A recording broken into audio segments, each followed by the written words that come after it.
네, 정호영 보건복지부 장관 후보자의 인사청문회 현장 함께 보고 오셨습니다. 또 관련 내용과 정치권 이슈들 두 분과 함께 짚어보겠습니다. 이종근 시사평론가, 남영희 전 민주당 상근 부대변인 나오셨습니다. 어서 오십시오.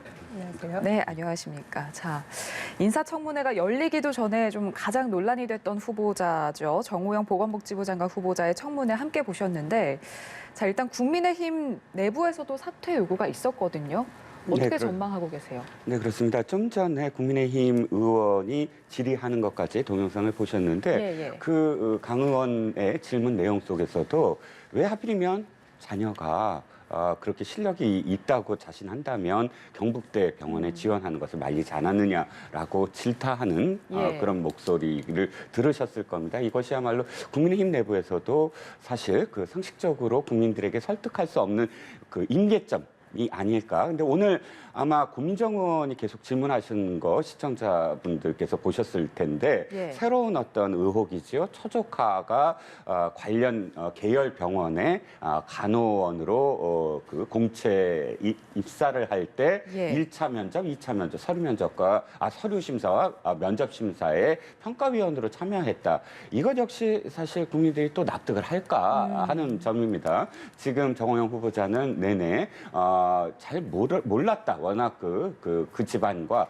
그 해당 집안과 먼 사이였고 알 수가 없었다. 뭐 수십 명, 수백 명을 심사를 하는 과정에서 뭐 특정한 어떤 처음부터 알 수도 없었고 그다음에 그 후도 뭐 몰랐다라는 식으로 지금 답변을 했지만 그러나 지금 이렇게 그 계속되는 그 친인척, 그러니까 친인척까지도 이렇게 그 연루가 되는 거 아니냐라는 부분, 그리고 또 오늘 오전에 왜 보도에서 이런 아들 자녀 문제만이 아니라 사실상 그 수령, 그러니까 그 이것이 아니더라도 뭐 수당 수령 문제라든지 뭐 또는 부동산 임대 수익과 관련돼서 신고를 안 했다든지 이 문제도 사실 오늘 계속 문제가 커질 것 같거든요.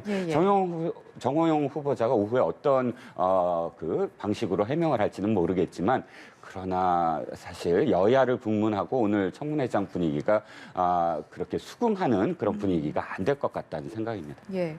많이들 이제 알고 계시는 자녀의대 편입 특혜 이 의혹도 그렇고 또 새롭게 나온 처조카 의혹도 그렇고 지금 청문회가 열리는 날까지 계속해서 새로운 의혹들이 나오고 있는데 앞서 이제 정 후보자는 국민이 납득할 수 있도록 청문회에서 해명하겠다 이렇게 밝혔거든요. 물론 지금 청문회가 진행 중이긴 합니다만 지금까지 상황으로 봤을 때 어떻게 보셨는지요? 제가 이곳 도착해서 조금 전 청문회 상황을 이렇게 지켜보니까 초지일간 잘 들리지 않는다. 무슨 말인지 모르겠다. 이런 답변으로 뭐 정하고 나오신 분 같습니다. 정호영 후보자가. 근데 아까 서두에 말씀하셨듯이 지금 불거져 나오는 게 하루가 다르게 각종 의혹들이 나오고 있습니다. 국민들 눈높이에 볼 때 누가 봐도 이것은 진짜 심각한 부도덕성 을 말해주고 있고요. 도덕 불감증이 있지 않았을까 할 정도로 심각하게 보여지고요. 저는 이것이 뭐 딱히 더 많은 증거를 수집해야 될 정도의 수준도 아니라는 생각이 듭니다. 그래서 저희가 그 국민정서법에서 가장 심각하게 생각하는 것이 자녀의 입시 비리 그리고 병역 비리 문제 아니겠습니까? 그 두 가지 이외에도 본인이 가지고 있는 많은 뭐 특혜 문제들 이런 비리들이 차고도 넘치는 과정을 저희가 이렇게 꼭 청문회를 통해서 장시간 검증한다고 이 사건들이 국민들의 눈높이를 뭐 다시 더 좀 제자리로 돌려놓거나 하진 않을 것 같다는 생각이 지금까지 들고요. 저는 한 가지 그 얘기를 꼭 하고 싶습니다. 이분을 처음에 애초에 당선인의 그 40년 지기 지인이라고 해서 뭐 능력 하나만 보고 발탁을 했다 뭐 이런 얘기를 하는데요. 보건복지부 장관이 할 수 있는 역할에도 사실 맞지 않는 분이었습니다. 의사 계열 쪽만 뭐 잘 업무를 계속 해왔던 그런 분인데 이분을 보건복지부 전체의 그 수장으로 세우기에는 미흡한 부분이 많았거든요. 그 부분은 이 개인의 도덕성 문제 때문에 철저하게 사실 가려진 부분도 있습니다. 저는 지금 뭐 청문회를 통해서 어떤 검증이 더 필요할 것 같지는 않고요. 수사를 해야 될 부분이다 이런 생각이 듭니다. 이전에 떠올려야 될 것이 조국 전 법무부 장관을 수사할 당시에 반부패 수사부의 3차장이었습니다. 그 송경호 차장이 했던 말을 저는 또 한 번 떠올리게 되는데요. 지금 국민적 관심사가 큰 공적 사안으로 이것은 객관적인 자료를 통해서 사실관계를 규명할 필요가 크고 만약 자료 확보가 늦어질 경우 객관적인 사실관계를 확인하기 위해서 그것이 어려워질 수 있다는 점을 고려해서 즉각적인 수사를 해야 된다. 이런 주장을 했었습니다. 왜 그때는 맞고 지금은 틀린지 이 주장에 대해서 다시 한번 검찰에서 좀 심각하게 생각을 해줘야 될 지점이 아닐까 그렇게 말씀드리고 싶습니다. 네, 그런가 하면은 오전에 갑자기 이제 김인철 교육부 장관 후보자가 사의를 표했거든요. 온 가족 장학금 수령 특혜, 뭐 법인카드 쪼개기 결제 등 여러 의혹을 받고 있었는데 자, 어떤 해명도 변명도 하지 않겠다 이렇게 밝혔습니다. 입장 발표 어떻게 들으셨는지요? 일단 어제 밤에 이미 결심을 굳힌 것 같고요. 어제 밤부터 속보가 나오기 시작했습니다. 그래서 오전 9시 반에 사퇴 의사를 공식적으로 발표하겠다라고 했습니다. 결국은 다른 무엇보다도 마지막 한 짐, 낙타의 마지막 한 짐이었던 것 같아요. 낙타가 다리를 꺾였을 때 여러 짐이 있지만 그 한 짐이 바로 그 제자의 논문을 소위 얘기하는 세칭 어떤 집이라고 표현되는 식당에서 논문 심사를 하면서 그걸 통과시켜줬다. 이 보도가 아까 그 김인철 그 후보자가 기자들에게 한 말 마지막 품격을 지키게 해달라라는 표현. 그러니까 기자들의 질문에 답하지 않으면서 내가 사퇴를 했으니까 품격을 지키게 해달라. 여기에 함축된 것이 아닌가. 이 교육자로서 지금까지 살아왔는데 예를 들자면 풀브라이트 장학금을 4명 가족이 다 받았다. 근데 사실 가족이 다 받았다는 표현 자체는 그것이 옳은 비판은 아닌 것 같아요. 왜냐하면 본인이 받은 거 본인의 실력으로 받았겠고요. 젊었을 때 받았으니까. 부인은 몇 달 후에 받았습니다. 본인이 부인의 어떤 풀브라이트의 어떤 영향을 미칠 수 없는 상황이었어요. 당시에는. 중요한 건 아들, 딸은 영향을 미칠 수 있겠죠. 특히 딸은 그때 당시에 2014년도부터 15년도까지 풀브라이트 동문 회장이었으니까 실제로 딸에 대해서는 비판의 여지가 저는 있다고 보고요. 동문회장이 끝난 다음에 아들이 이제 풀브라이트 장학금 받았는데 그거 역시 전관예우. 의 가능성이 있습니다. 그러니까 이런 식으로 오늘 이렇게 그 해명을 하면서 딸에 대한 부분을 보충할 수 있다든지, 그러니까 지금까지 나온 의혹에 대해서는 오늘 단단히 결심을 하고 해명에 나서겠다라고 생각을 했던 것 같아요. 그런데 어쨌든 본인으로서는 총장도 했고 또 교육자로서 지금까지 살아왔는데 아까 말씀드린 그 의혹, 더군다나 그 의혹이 나오게 된 어떤 배경이 국민의힘의 인천의 구청장 후보였던 사람이 자서전을 펴면서 그 자서전 안에 있는 부분이 지금 부각이 돼버렸거든요. 어떤 해명의 여지, 그러니까 해명을 하게 되면 그 당시 상황을 설명을 해야 되고 그 당시 상황을 설명하게 되면 자신의 어떤 교육자로서 자기가 지켜왔던 마지막 선이랄까 이런 것들을 지킬 수 없다고 판단한 게 아닌가 싶습니다. 예. 그리고 한덕수 국무총리 후보자에 대한 인사청문회도 이제 어제에 이어서 진행 중인데 일단 한 총리 후보자의 경우는 국회 인준 절차가 없으면 임명이 안 되는 거잖아요. 어떻게 이 상황 보고 계신지도 궁금합니다. 국회 우리 헌법이 정하고 있죠. 국무총리가 국회에 의해서 인준이 되고 그 이후에 국무위원들을 제청한다라는 것이 명시되어 있습니다. 그런데 지금 어제 청문회 과정을 우리 국민들도 모두 지켜보셨을 텐데요. 한덕수 총리가 그동안 많은 의혹들을 청문회 과정에서 뭔가 소상하게 밝힐 것이라고 말은 했지만 제가 볼 때는 계속해서 구구한 그 궤변으로 일관했다. 자료 제출 요구에 대한 성실한 태도도 보여주지 않은 부분들은 본인도 의혹을 해소하기에는 뭔가 불투명한 그런 과정들이 있었다라는 거를 오히려 시인하는 것 같이 느껴졌습니다. 이런 과정들을 두고 이런 분을 지금 새로운 윤석열 정부의 국무총리로 세우기에는 대한민국의 그 지금 현재의 국가의 위상에 맞지 않다라는 생각이 들고요. 민주당에서는 일단 부결 절차를 거치게 되면 지금 남아있는 국무위원들에 대한 제청 부분에 있어서는 현재 김부겸 총리가 그 부분에 경제부총리라든가 이런 분 한 분을 제청을 한 이후에 국무위원을 인선할 수 있다라는 이런 절차는 남아 있긴 합니다. 근데 조금 더 지켜보긴 해야 될 것 같은데요.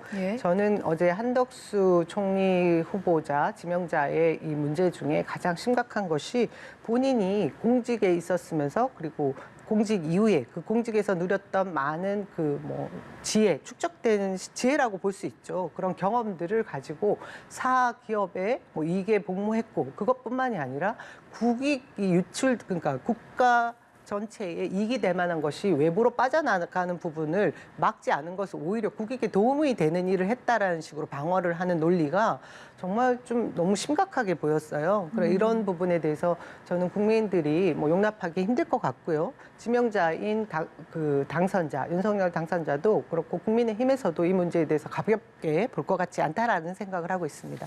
예, 어떻게 보셨는지요? 두 가지 측면인데요. 한 가지는 그때는 옳고 지금은 그르다라는 말씀을 드리고 싶습니다. 우리가 그 윤석열 검찰총장 시절 청문회가 있었습니다. 청문회가 있었고요. 그 당시 청문회 때 지금의 민주당 의원들과 국민의힘 의원들이 어떤 공방을 벌였느냐를 다시 되돌아보면 당시에 국민의힘 의원들이 그렇게 많이 지금 김건희 여사의 도이치모터스 사건이나 혹은 장모의 여러 가지 부동산 의혹 이런 부분들을 집요하게 물었을 때 민주당 의원들이 정말 하나같이 아무 문제 없다라고 한결같이 방어를 했습니다. 그런데 윤석열 검찰총장이 총장을 사퇴하고 상대 당의 대통령 후보가 되고 대통령으로 당선되는 과정에서는 정반대의 입장을 취했거든요. 예. 그런 부분들이 사실 한덕수 이번 후보자의 청문회에서도 상당히 많이 드러나고 있다는 겁니다. 첫 번째는 처가로부터 받은 신문로에 위치한 집을 해당 이해 상충되는 미국 기업에게 부동산 임대를 했다. 이 부분 노무현 대통령 시절 이야기거든요. 그랬을 때 그럼 노무현 대통령 시절에는 국무조정실장에서 이해찬 총리가 한덕수 국무조정실장을 너무나 아끼고 정말 뛰어나다고 생각을 해서 직접적으로 부총리로 이게 건의해서 부총리가 되신 분이거든요. 예. 그러면 부총리가 되고 또 총리까지 되는 과정에서 청문회 다 있었습니다. 그런데 그 당시에는 전혀 문제 삼지 않고 그리고 당시에 국민의힘 계열 정당의 어떤 질문에도 상당히 이 정도 능력이 있는 사람이다라고 자랑스럽게 이야기했던 게 기억이 나고요. 예. 또 한 가지 이제 이 김현장과 관련해서는 사실 또 다시 여쭙고 싶은 게 청와대에 3명이나 김현장에 있었다가 다시 청와대 신현수 민정수석도 김현장에 있던 분이고 또 행정관 한 분 다 이름을 제가 거론하지 않겠습니다. 김현장에 갔다가 다시 청와대에 오신 분들이 있어요. 그럼 그분들한테는 김현장에서 무엇을 했는가라고 청와대에서 다 물어봤는지 그리고 노무현 대통령 시절에 이현재 부총리 임명했을 때도 사실은 이현재 부총리가 그렇게 경제기획부터 그렇게 재무 관료를 했다가 김현장에 계셨었어요. 근데 김현장에 계셨었던 분을 부총리로 그때 발탁을 하셨거든요. 그러면 옛날 얘기지만 또 여쭙고 싶어요. 그 당시엔 그럼 김현장에서 무엇을 했는지를 다 밝히셨느냐? 안 밝히셨거든요. 그래서 다시 말씀을 드립니다만 그 전임 정부에서 그렇게 능력이 뛰어나다고 이해찬 총리가 극찬을 했던 분이고 그럼 능력은 민주당이 오늘 아마 안 물어보실 것 같고요. 그다음에 그것과 관련된 한덕수 총리 후보자와 관련된 많은 질문들은 조금은 좀 되돌이켜서 그 당시엔 내가 왜 질문을 안 했지?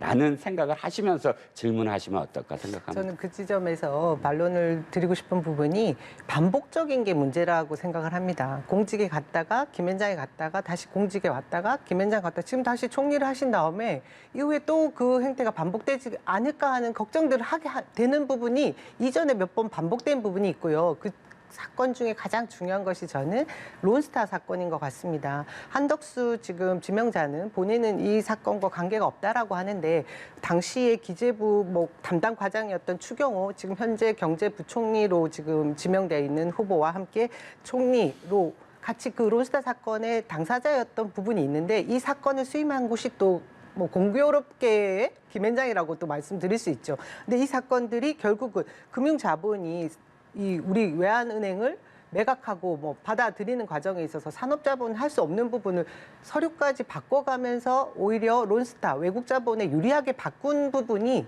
국유를 유출하는 과정이 될 수 있는데 이 두 분이 다시 지금 현 정부에 들어와서 이런 사건들의 유리한 국면에 뭐 갈 수 있는 그런 전적을 가지고 있다라고 하면 굉장히 위험한 부분을 안고 있는 거라고 생각을 하거든요. 이런 결점이 있는 심각한 문제가 있는 후보자를 굳이 저희가 이 국정 운영을 맡겨야 되는 것인가 이런 부분을 한번 생각을 해봐야 될 것 같고요.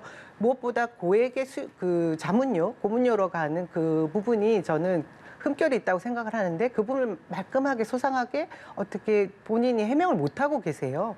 보여주시는 것이 그동안 뭐 한 4년 동안 4번의 간담회를 본인 했던 걸 가지고 한 20억에 가까운 수임료를 얻었다, 받았다라고 말씀하시지만 이것이 납득이 되지 않는 부분이 있지 않습니까? 저희가 전례를 보면 2014년에 안대희 대법관이 정관 예우를 통해서 고액의 뭐 자문료를 받은 것 때문에 곧바로 낙마했던 사례가 있는데 그 전례가 없는 것도 아니고 해서 저는 이쯤에서 제가 볼 때는 국민의힘에서도 그렇게 한덕수 총리에 대해서 계속 방어하겠다라는 입장은 아닌 것 같습니다. 이 부분을 저는 조금 더 지켜보긴 해야 되겠지만 총리 인준까지 가기에는 조금 부담스러운 면이 있다라고 말씀드리겠습니다. 예. 30초 네. 재발론. 첫 번째는 그런 규범이 있을까요? 한 번 갔다 오면은 허락이 되고 2번 갔다 오면 안 된다거나 3번 갔다 오면 더 가중이 된다거나 아직 그런 규범은 저는 없다고 보고요.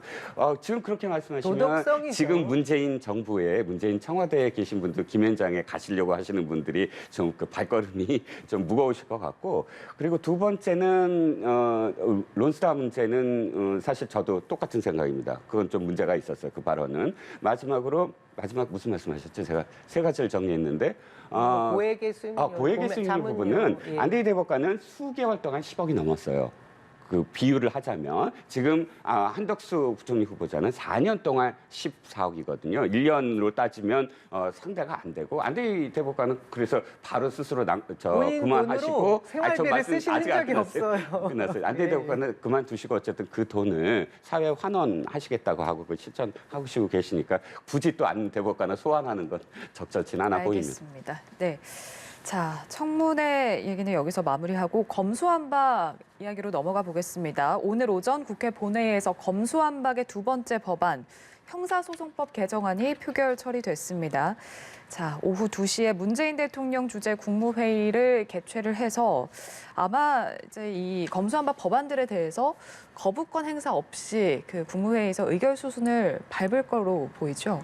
당초 본회의가 10시였고 국무회의가 예정된 것도 10시 같은 시간이었습니다. 이 예. 시간을 오후 4시로 늦추면서 오늘 통과된 법안 형사소송법 개정안과 예. 4월 30일 날 검찰청법 개정안 2가지를 국무회의에서 최종 의결한 이후에 공포를 하시겠다라는 의지가 담겨 있는 것이 저는 이 시간 조정에도 들어있다고 봅니다. 이 개정된 사안들에 대한 것을 자세히 면밀하게 검토를 하실 거라는 생각을 할 거고요. 예. 그리고 대통령이 이 마지막 국무회의라고 저희가 얘기를 하고 있는 이 국무회의를 주재하면서 검찰개혁에 본인의 의중을 더 싣겠다. 그런 생각을 가지고 이 시간을 조정한 것으로 보여지고요. 거부권 행사는 없을 것으로 예상됩니다.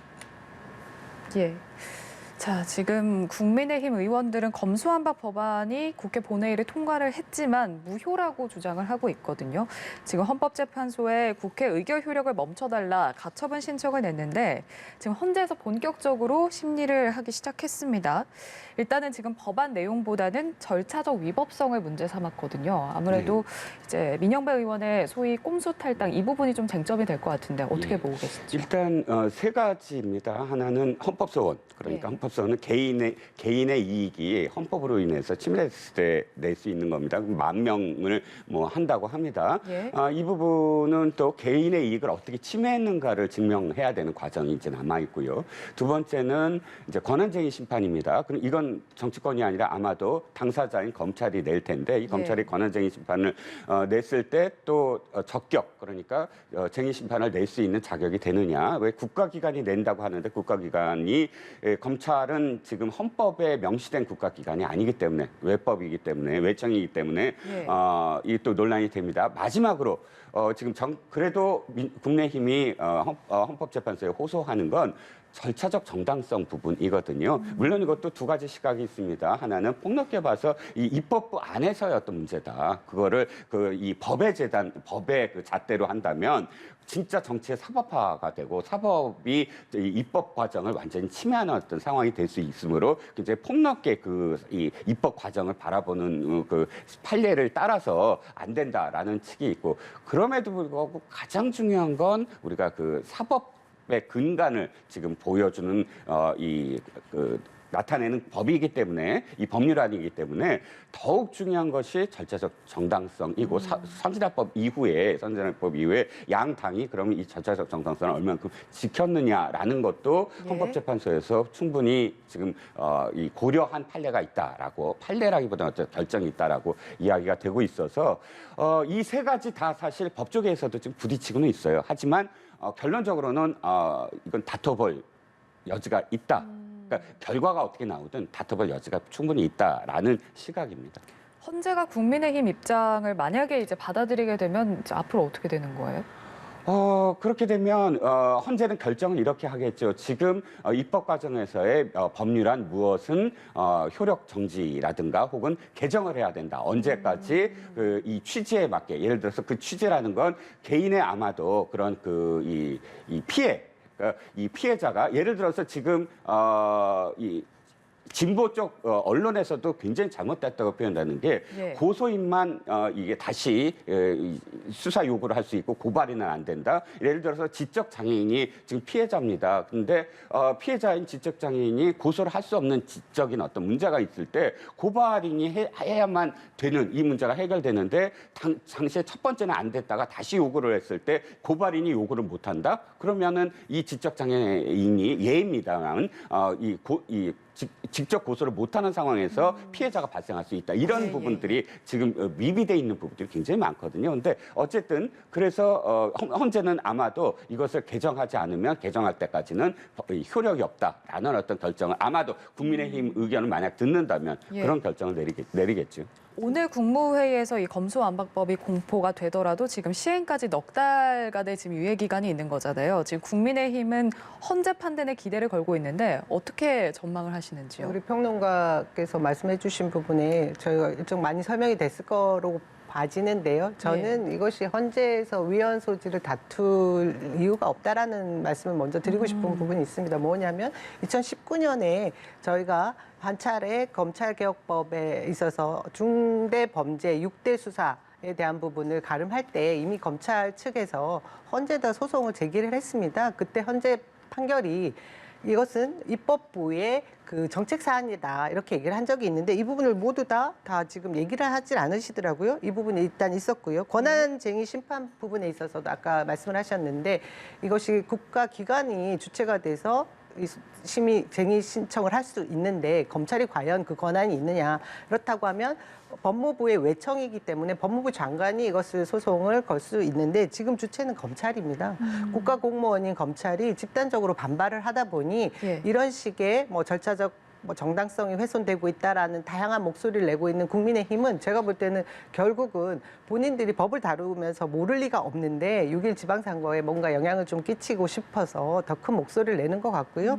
이 법이 오늘 대통령의 그 국무회의 의결 이후에는 공표되고 나면 시행될 것은 4개월 유예 기간을 둔다고 하는 사이에 아까 말씀하신 문제, 지적 장애인이나 아동 범죄에 있어서의 고발을 직접 할 수 없는 이런 부분, 미비점들을 더 보완해가는 법안들을 세밀하게 다룰 것이고요. 또 하나 아까 오늘 통과된 법안 중에 사법개혁특별위원회 구성에 대한 건이 있지 않습니까? 이것을 조속히 열어서 그 이후에 지금 수사권과 기소권이 분리되는 과정에서 국민들이 우려하는 이 수사권의 한쪽으로 치우쳤을 때 경찰의 그 독점적인 또 수사권의 안배 문제 이런 부분들을 다룰 한국형 FBI 설치 이런 얘기들을 좀 더 국회에서 입법적 조치를 취할 시간들이 필요한 것이죠. 알겠습니다. 여기까지 듣도록 하겠습니다. 이종근 시사평론가, 남영희 전 민주당 상근 부대변인과 함께했습니다. 고맙습니다.